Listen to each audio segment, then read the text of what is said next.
अढ़ौल के फुलवा में कवन गुण हो माई गइलो लो भाई।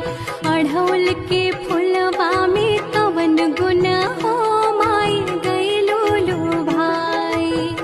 गइलो लो भाई माई गइलो लो भाई। गइलो लो भाई माई गइलो लो भाई। नरियर सोपाड़ी में कवन गुण हो माई गइलो लो भाई।